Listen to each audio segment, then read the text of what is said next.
that's his third unique pick that he has gone for today. Callista into Ashe, into Ezreal. We saw how disappointed and kind of frustrated he looked after game number 2 in that loss. So maybe he wants to take things into his own hands, as Ezreal can certainly do that. Do it with a sack of gold as well. Will he have a control ward on this back? The answer is no. The crowd actually moaned. They're like, what? 60? 60? Pray. Oh, no. He was in the base. Yeah. He was shopping. We're continuing this, but this. now... Beryl and Nuclear are so deep in here, as now Snowflower starting off with the Ignite. It's just going to be the flag from the Jarvan, but the follow flash here from Snowflower. Not sure about that one, mate. Huh. All right, so that ends up with both AD carries flashing, but more importantly, Snowflower using both of his lane presence summoners here. So I think Rakan is going to be an intriguing one to follow. That's a lot of action at level 1, and also the sort of thing that could just warp a game depending on which jungler profits from it. Notice that Lee Sin's starting top side, so he might have an easier route through the jungle to go for a counter gank or gank bot side. Meanwhile, Jarvan, big buff into big buff is the start. He wants to secure them buffs, and he's going to see the Lee Sin on a ward. So how about a little bit of a Baitarino here for the side of Canyon. BDD coming. Wow, right over the wall. They're not wasting any time with this one. Trying to get the kill here on a Canyon, but you can see that Nuguri has the priority in the top side as he was pushing. Still on the chase is Score. Just pokes him in the back there one more time on his way out. Canyon had to be so careful about a trouble bubble going all the way through that terrain and catching him, so it's another thing to consider because the Zoe was on the prowl. Ends up being a flash-for-flash trade. Probably does relegate Lee Sin into level 6 duty, and that does a lot of help for the KT bot lane there, getting the Lee Sin flash down, because otherwise, we were already talking about Canyon having a pretty big target onto the Nautilus in the early laning phase. That is for sure. Just going to have to meekly go back to his own jungle and not try to steal anything away. Goes straight to Wolves, probably over to the blue here. We do see the Kleptomancy up in the top side for Nuguri, so not that press the attack. Does heavily suggest just going into the ability power route, maybe through the Gunblade and onwards from there.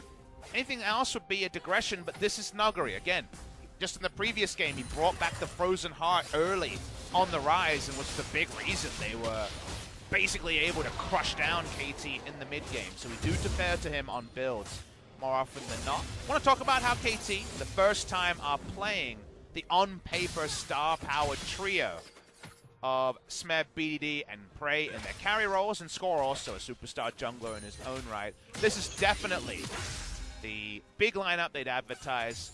I was actually thinking of kind of names for this team, because they're not the super team anymore at KT. Yeah. With the new roster. The favorite one that was suggested to me is the Expendables, just because it kind of plays into the fact that they are these older, grizzled veterans who want to come in for that big last payday, that big last Worlds qualification. We're bot lane, and Canyon's here like we predicted. Yeah, looking for Prey, who doesn't have his flash, but he's a damn Ezreal as he just arcane shifts away, and Canyon loses more than half his health bar, so just has to once again just accept defeat there. Canyon in the spot, but Score in for the counter gank. He's still here. Doesn't have vision on Canyon. They're just going to dodge that one now to turn it with the TP. Here we go. The Silas coming on in, but they're trying to turn it around now as Score goes in, but he's going to be punished for that one as now BDD going 1v4 here. Snowflower's too low. KT, they got to get out of this one. Snowflower's going to go down as well, and Showmaker here still on the chase. See if he can get on into this one. Nice little dodge there from BDD means that no more follow-up, but the win heavily in Dominant's favor. That was a sick teleport spot for Showmaker to come in, because Showmaker has CC already. Nuguri, level 5, the top lane is matched. They don't come down. TP advantage in the mid lane, and coming down from that angle meant there was no ability for KT to just run through the turret. They were scared of the TP coming through, and that was what guaranteed not just a single nominal kill, 2 kills to Damwon Gaming. Watch the replay here and consider how it all comes together. The Score was ahead of the first gank attempt. Canyon comes down. Damwon Gaming's first thought is defense, but then teleporting onto the minion here means that KT are caught between a rock and a hard place. Damwon can just play front to back, and really he's not strong enough to come in and pop someone on his late entrance to the fight. They get 2 kills, they back away. Clean stuff from Damwon Gaming. Good follow-up from Canyon as now the stun comes in. And now Smeb, he was way too low to go for the flash. Knew he was dead anyway. And will have to accept his death in the top lane. Wow.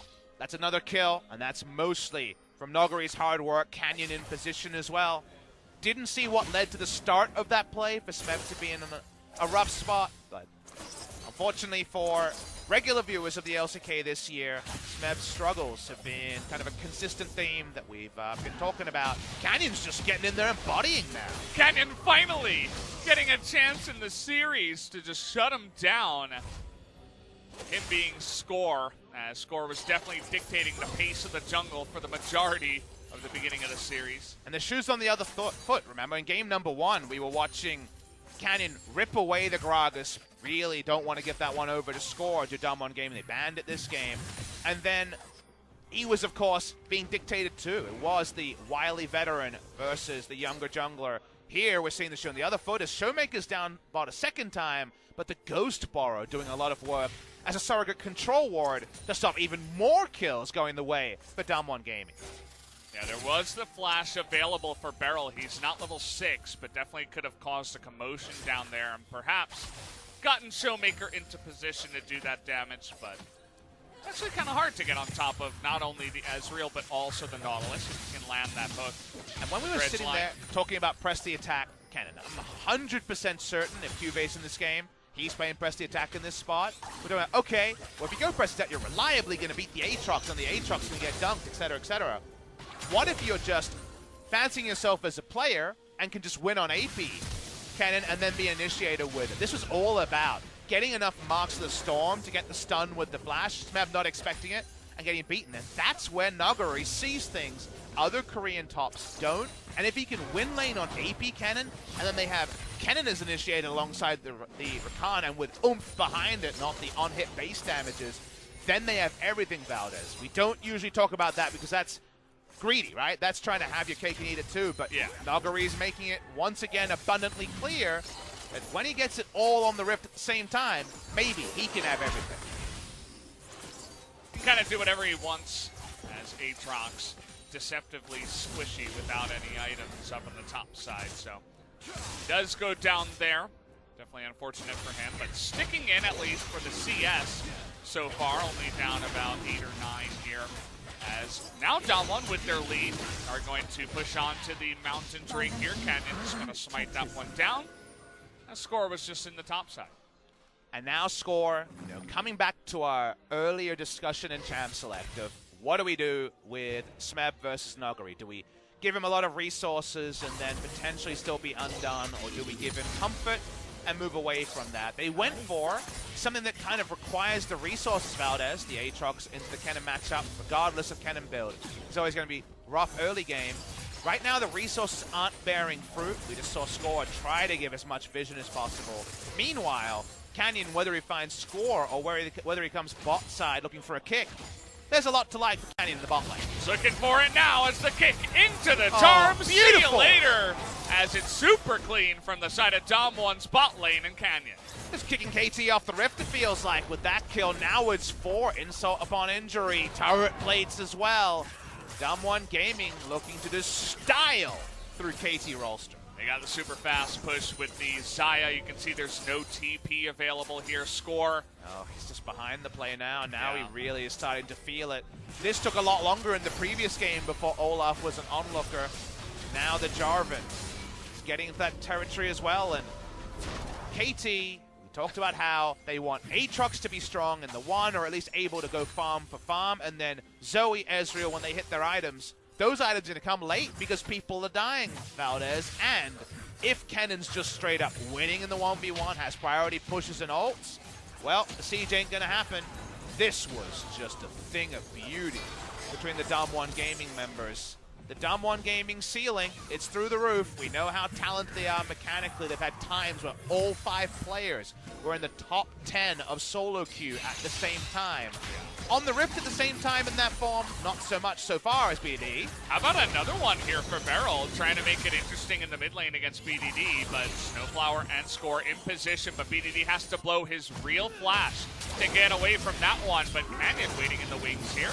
Gonna get the double knock up here as maybe Damwon went too far. KT able to pick up one, and the TP now coming in as they want more, and Beryl super low gets dunked down by the Aatrox of Smith. The punish there is real. Prey joins in as well. Nuclear doesn't join the fight. There's some casualties. Important moment for KT to keep this an even series, and they actually get some turret plates as well. Great turnaround there as Beryl started off with a great play on the roam, but it just turned into despair and destruction against them. But when you've got these talented solo queue players who are playing with their tails up, they're getting kills on all those big brands on KT. How much is too far is something you don't always question yourself out as. You just go for those extra kills. You're already up 4-0. Nice punishment from KT. Damwon used their teleport. They don't want to give up Rift Arrow. And now Score going to have to give up his life here as he went a little bit too deep in the pit, and it was a good read by Damwon to say, hey, we can punish this immediate. TP comes in from Showmaker, which means that now Damwon, after that interesting fight we saw in the mid lane, will at least be able to take a kill and the Rift Arrow. Auto jump there was actually very useful. That's how he got out. We're getting some unsociable League of Legends right now. What I mean by that is, you know when you're playing what should be kind of a friendlier game, maybe a 5-a-side game, where you're playing like with your mates a game of football, and then like someone's slide tackle's just a little bit rougher than you might think, and the contact level goes up. I think both teams want to brawl in this game because we're 1-1, because they know what the meta suggests, and that probably means we're going to see more and more overextensions and just fast action. Call that physicality. Yeah. And it's good to see, not only in traditional sports, but also here in League of Legends. We like action. We like death and destruction here, at least in the game. And definitely both sides are giving it to us here in game number 3. It has been pretty back and forth between these two teams, but Damwon now looking to take a big lead across the map. Tons of plates in the top lane, and a couple more down on the bottom side. Continues to be punch and counter punch. Look at that. We got the outer turret in top lane and the outer turret in bot lane at 1 turret plate. That's 8 turret plates already cashed in for Damwon Gaming. That's way ahead of the curve that we usually see. Probably a symptom of the double flash at level 1 for KT. Damwon. Canyon just really wanted that red buff, and it looks like he may be punished here, but no, Damwon looking to turn it around. Score getting really low, has a nice stopwatch, but now Nuguri in the backline is going to zone everybody away, and Snowflower alone can't do the damage, but here's Meb. The Aatrox is going to get into that backline. Can he do the damage? BDD is going to help out in a big way. The Ignite and the minions will be enough to clean that one up as KT turn the fight around. The physicality, the unsociableness, it's actually coming to bear. So many kills so early, packing up with the plate still up and going for the fight. Kind of have to look to the left, to the right, to the scoreboard to really see how it shakes out. Current plates fade. 1,700 gold, largely from that pushing for Damwon Gaming. You can see part of the reason why that Aatrox can do so well in one of these fights that can, you know, you get that first kill and things look really good after that. And Canyon, he shares the depth charge with his teammate. Not always what you're looking for on the side. Nuguri gets into a great spot, but it's early enough that Cannon isn't going to be ravaging through the health bars. And Smed, if he had flash here, would have instantly killed 2 people. They get the chase, they get the kills anyway. Good enough for KT Rolls. Absolutely. I believe he said nice. I definitely heard a nice within all the words that were said there. Prey said we also have to plan what we're going to do next. Oh, that is a very important comp. That is a very Prey or veteran thing to say. Yep, we got those kills. What are we going to do with them? Apparently fight more! Okay, we're going in again, as that's what Rakan likes to do, but they don't get Snowflower, actually. And Prey and Score are going to help him get to safety. I don't think Snowflower giving up his health bar was what Prey had in mind there, but the brawling continues. We're almost kill a minute. This is definitely a fun one between KT and Damwon in game number 3. Cloud Drake started up, leashed. Any teleports to talk about? Nope. Both top laners around 50% HP, but no teleports to join. And it's the return of the strong Smeb up in the top side. After that last fight, you can see that he's not wasting any time. Just immediately looking for fights up on Nuggery. He's up a level, and also did pick up that Yomu. So is able to push out Kennen, who didn't have his TP or flash or anything, and can actually get some plates of his own, or just damage of his own at least. So all those turret plates is up. There's the very nice bubble to keep BDD at arm's length from the Rakan. Looks like he was able to proto belt away from the knockup too, which was got the oohs and ahs going here. He almost goes by just a trade here by Smeb. That's aggressive. Nuggery with no ult, or maybe he would have considered going in there after a good trade. Now, remember that high kill games and more immediate gold in the game, as Showmaker takes the bubble there, means that KT's going to get their early items on time and start up their siege, and that's really good for them in the short term. However, alongside that, Damwon Gaming's teamfight comp is also getting closer and closer to enough items to say, screw it, all in those damn siegers, those pesky Ezreal Zoe duos in the mid lane. So it's very much a case, my father would say, of 6 and 2 threes. It works for both teams, but KT wheeled it first.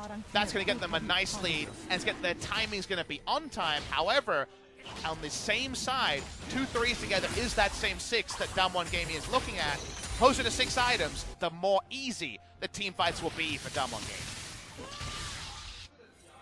And they're going to have some pretty sick wombo once it does come down to it, as Nuclear, he's just been chilling in the bottom lane the entire time as, oh boy, on a ward here's Showmaker, and one more auto might have done it if not for that one, but the flash forward and an extra one is going to be enough as BDD is able to style on him, but now there's 2 members of Damwon. Make it 3 actually, as they were looking to hand that kill over, and a dive in the top lane, but it's a trade over as Nuggery takes out score. It's a hard one for you, Valdez. I know. Everywhere they're finding the observers, like, what's going on here? We have to hire more observers if the meta changes like this. Damwon pushes through the mid lane, taking down the turret, the usual glacial pace. Seems like global warming's finally coming to Korea. Off the topic, I know. But for this particular example, we actually embrace it. Technically a good thing, at least for the League of Legends. The Monkas as well. And yeah, it's just a million things going on at once. You know, BDD goes deep, but then they get the trade kill, and they decide to group up as 4 as Score gets out of position, trying to go for the dive on the top side, so they trade turrets, but it's the mid lane turret for Damwon compared to the top lane turret for the side of KT. Oh, backing on a ward, and BDD can be lethal. Walks up, and look at the follow-up here. And this is BDD, one of our best players. Has to flash to guarantee to hit the last bit of damage, and the more sparkles also up in the flash. Beryl comes to the side, pre-popping that ultimate because of the changes on the ability Aftershock Rakan.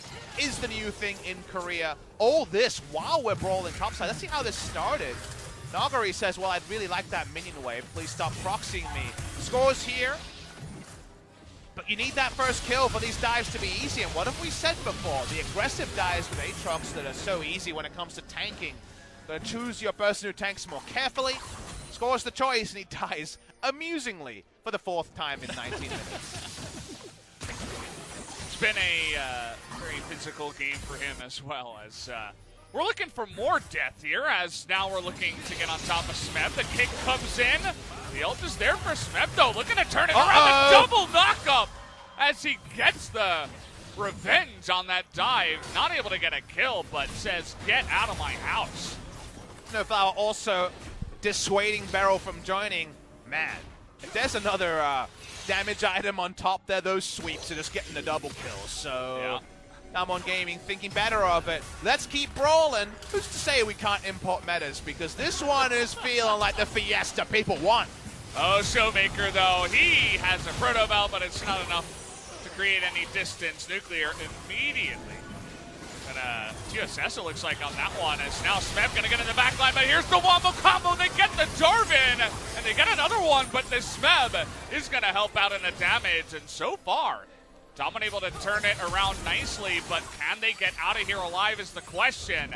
Looks like for now, maybe, but that hero minion blocks for Nuclear. That minion is the only thing that thwarts BDD's counterfeit flash into the Trouble Bubble play. KT continue chasing because they know there's backup objectives. It means free time for Zoe and Ezreal. Any fight where they force out the enemy and Zoe and Ezreal are healthy enough to tell tales about it, sing songs about it, means that turrets will go down. What are we fighting for is what Korean fans and Korean teams probably say when they watch some of those brawl-heavy metas. KT know that the backup objective from winning skirmishes like this is free turrets with Zoe and Ezreal. You see how they were able to corner Sylas, but look at the turnarounds here at least to pick up 3 more kills on the backside. Or 2 more kills, I should say. And then you get that Special Forces guard minion for the president how close here. This one is. Oh, censored. The denial. Censored. From Riot Games. We don't have the rating to show how close that was, Valdez. It was close. It was probably less than that 1/8 of a Teemo we talked about before. Whoa, what's less than 1/8 of a Teemo? Is it 1/9 of a Teemo? Yeah, well, you're getting there. Well, I know you're the one that actually, I'm going to defer to you, Teemo expert. What percentage of Teemo was that one off? It looked like 1/12 I'd put it at. Oh, it's definitely not double what the last one was, but it's like half of the way to double, you know? That's very little of a little Teemo. Like, that's really not much Teemo. Yeah. Is that like a little bit of his whistle? Like, what are we talking about here? It's maybe like half of his hat. No, it's smaller than that. Probably just like the tip of his hat, you know? You know that Teemo hat that everybody wears?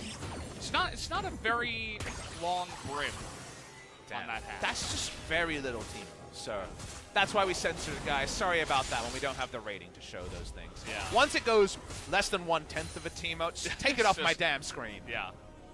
Can't go above 10. That's kind of that round number. So. Well, let's talk about some round damage numbers. I look at the Zoe here, and I say the round number is a bajillion on the damage range of Double Pen and the Illusions. That's a lot of damage. We already saw some Illusions from the Aatrox. That one's on guard. Let's also mention, though, a little bit lower on the side of the Kenny. Yes, Double Pen there as well, but right now doesn't feel like he has teamfight explosion ranges. He's probably not that far either. Snep. It's his younger brother, Snep. Here he goes into the back line, and a big wombo actually on top of him. He can't find that kill, and down he will go, and now Snowflower's going to get baited into it as well. You mentioned that duo of Ezreal and Zoe left alive, but it's 5-on-3 now. It's just definitely a very Sneb moment. He just gets in there, but he goes in like he's old Aatrox. He's not, and now Damwon want more. All right, we're not wasting any time. He's here! Into it as Nuggery wraps around from the back and finds the kill. As, oh boy, BDD, what's going on here? He gets the Trouble Bubble and actually the blasting plant, but the flash on in and the double knockup means that we're going to have an ace, guys. All 5 members of Damwon are going to survive. No official ace, as Snowflower does spawn right there at the end, but that's 5 kills, and it will be the Baron. They're just trying to fight in the mechanics pit with Damwon Gaming, and everyone knows that is a perilous play to go. If that's a mosh pit, you're not getting out of it after the show. You're just stuck in there. Yeah. Damwon Gaming outplay them. Aatrox's mistake. That spillage is going to burn all of KT Rolster, and suddenly a Baron buff in the pockets of Damwon Gaming. You said it best, when the game gets physical, the team with high mechanical skill is going to win it, and you can see that Damwon are doing this just that. I hope we get the time gap to understand. Let's watch Kennen. He's in a control ward and makes the call. He puts the assist ping out and says, keep fighting, I'm going to flank them. It's the most honest Kennen flank of all time. There's no earnest elf Kennen. Maybe there should be. Teemo watches on and approves. 1/10 of the Teemo anyway. We continue with the fight, and watch Beryl here, because he actually is the reason this happens. He's held on to his flash this entire time, and that is a grand entrance, one that you take a photo of and nod your head. He had his best tux on for that moment, looking good. As now Damwon just really in control of this game, ahead 6,000 gold, looking for an extra Cloud Drake to help that big-time Wombo combo engage on it with the Cannon, with the Sylas, with the Rakan. You actually do need that kind of movement speed. on all those members now. So we'll see how they can move on in this game from ahead. And let's talk about something we've learned before we even know who wins. We've got Nuggery not picking for lane. He's, of course, still able to make the lane work, but he's not going the full-on hit, I'm going to split this game to win. He's going a spread-the-lead champion, AP Cannon. If you're not going to be there for the team fighting, should have just gone on hit, right? Or gone Nico or something like that. The fact that he's done that and actually pulled off the flanks, not something we usually associate with him, is threatening to make him an even more well-rounded threat than he already was. And we already know he was a very potent threat. The guy is doing super well here as he does pick up 3 items now. Extra ability tome on the backside as it's into Void Staff, looking to just penetrate all of the magic resist in the entire game. BDD and Prey trying to make a case. The 2 pokers here, trying to do that damage. A nice amount there to Nuclear. With the double pen, still able to make Nuclear consider his options. The next one might draw a QSS or even the Featherstorm. Nuggery, doesn't matter what type of Kennen you are when you have this much of a lead. Keeps walking. He's actually a level behind Smeb, who I guess was looking for a team fight roam. Smeb continues to return. Nuggery, all he's short of, it feels like, is that level 16. And then, well, he's going to come in with a very aggressive hug, like only Kennen can, and blow up some people. And you mentioned the honest flank. It wasn't any flash or anything like that. It was just smart League of Legends, right, to go unseen, out of vision, and get in position. He didn't have to flash on top of the Ezreal, which you normally have to do, which means that now, in the next fight, if they can force it, he'll hit level 16, and he'll still have his flash with the 3 items plus. How are you going to deal with that? The answer for KT is, well, you didn't draft to deal with that. We go back to our original expectations, KT. Hold in the 1, and then Zoe, Ezreal sieges. They're the ones getting sieged on Valdez because Damwon Gaming already have the Baron. And they're the one where they're having to bail out early to try to get an outnumber with the Aatrox and losing turrets for it. This is what Damwon drafted for, the grouping teamfights, which is not the way they usually draft or play. But getting down and dirty for as long as this game was, got to this spot where we mentioned in the early game having more gold in the game from kills. Very nice for KT. That early game is gone. The Baron is in, the teamfighting edge is in. Damwon Gaming, they're just a team fight short of closing out the series in a reverse sweep over KT. It's looking good for that right now. And I feel like the foreshadowing was there, right? KT came out super strong. They were 5-0. Score was getting first blood down in the bottom lane and in Alistair lane. It was all looking really good in game 1, but then very shaky to go over the line in that game 1. And Damwon eventually kind of figured it out. Maybe if we can just continue baiting them into fights, we'll just continue to win these games, and it's been looking good so far. We haven't been talking about Sylas ults, but if we see Kennen and Aatrox in the side lane, the ult I'm most scared to see Sylas steal, you'd think it'd be like the depth charge, the force, right? And that's definitely up there and could arguably be the one. But actually, to me, stealing Aatrox ult will be the one I'm the most worried about. Because if I see something that might just mean team fight, sustain, given that you will also get that access to the revive, then I'm really scared about where Kennen is. Because if you're stealing that ult, you're going to look for a collapse pretty soon. Yeah, he's going to have a fun time. And certainly at least 1 kill should be coming through if he could actually pick that one up. But I think the Cataclysm is also pretty good. Could obviously force some people to flash at least, as we were talking about summoners on the side of Damwon. Well, everybody on the side of KT have theirs as well. So definitely something to consider as we do near this next fight with the Baron coming up in 45 seconds. All the items here are done, really. For Damwon, everything on top of this is just really going over the edge because we've got so many big item completions. Late zone news comes through for the Kennen. Death cap's there. 4-item build. 100% crit for the Xayah. All KT can do is grin and bear it. They need to poke before they fight. They get a trouble bubble here onto Nuggery, who has to Zhonya's early, so they're forcing the fight here. Nuggery gonna stay alive, but down he does go right at the end, and now Nuclear way out of position here. He's gonna go down, and maybe KT can turn this somehow, as Beryl and everybody is on the run here. Score trying to chase after him, but he's gonna get baited into that one, but Showmaker getting pretty low, but now Canyon trying to make things interesting on the Prey. Showmaker still alive in the back line here. Dredgeline is going to miss. A kick towards his allies actually means that Showmaker is going to go down. Nice follow-up there from Prey. Looks like Beryl will get away, but KT win a big fight against the run of play. And they found one of the few ways, poke before you fight. Get that trouble bubble on Nuguri. Could do a lot of things, but not live through that, and actually gets no value out of all the items he has from about 8,000 to 9,000 gold down. KT Rolster were able to get some big shutdowns, slow down the advance of Damwon, and all it needed was one bubble. Blowing bubbles is what BDD is all about on this Zoe, and it just means that Nuguri gets nothing done. Yeah, I don't think he even halts there at the end. He does right at the end, right before he dies, so that's also kind of unfortunate, but you see, it's BDD again, forcing the play. Showmaker actually plays the back end of this fight really, really well. He stops KT from just turning on Baron by picking down the enemy jungler, so definitely looking for his MVP after once again getting involved in a pentakill that he didn't get an MVP for. It's happened twice now. But backs away from this. He does go down at the end. Still not enough with all the time wasted to take a Baron for the team of KT Rolster. A lot of question mark things from KT on that Baron. Map control still for Damwon Gaming, but if KT get that Baron, Valdez, then they can actually get to the game state they wanted of sieging with the Ezreal and the Zoe. It's getting to the Baron through Damwon's team comp. That's going to be tricky.